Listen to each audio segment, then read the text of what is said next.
everybody, John Bornschein here, and this is Cable Lane. I want to wish you and your family a very happy new year. Today we go back to God's holy word and we get a right view of God. It's entitled, Woe Is Me. Listen to this.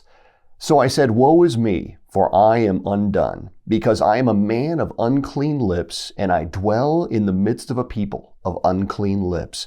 For my eyes have seen the King, the Lord of hosts. Now, this is a great way to start the new year, because as we consider resolutions, perhaps you're building your New Year's resolutions right now, and you're thinking about all those things you need to get done around the house, maybe the weight you want to lose. That's right, we can talk about that. We all have these goals and these objectives that we want to accomplish throughout the year. But in reality, I want to challenge you with this. When we have a right view of God, everything else falls into place.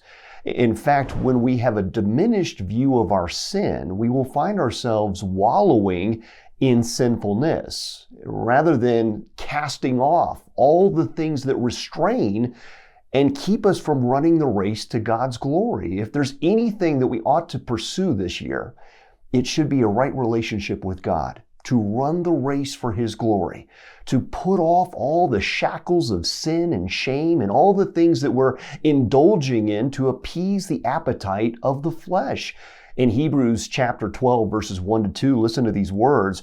Therefore we also, since we are surrounded by so great a cloud of witnesses, let us lay aside every weight and the sin which so easily ensnares us, and let us run with endurance the race that is set before us, looking unto Jesus, the author and finisher of our faith, who, for the joy that was set before Him, endured the cross, despising the shame, and has sat down at the right hand of the throne of God.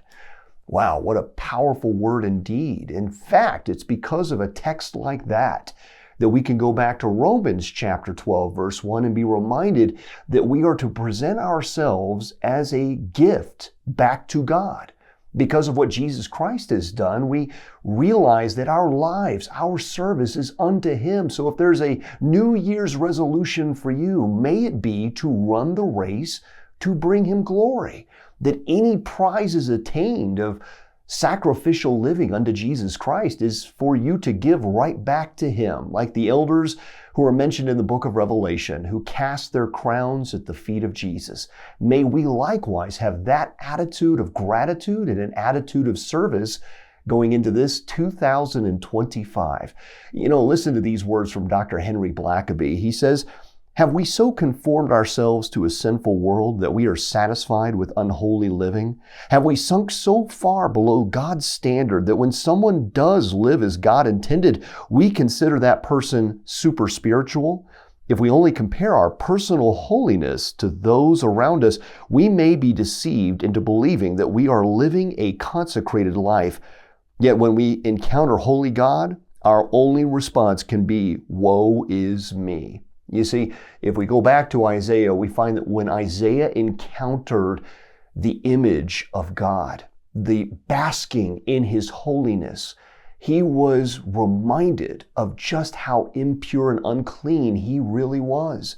That his very lips were impure, his very thoughts impure. But until he contrasted himself with the holiness, the majesty of God, he didn't have a right view of what sin really is.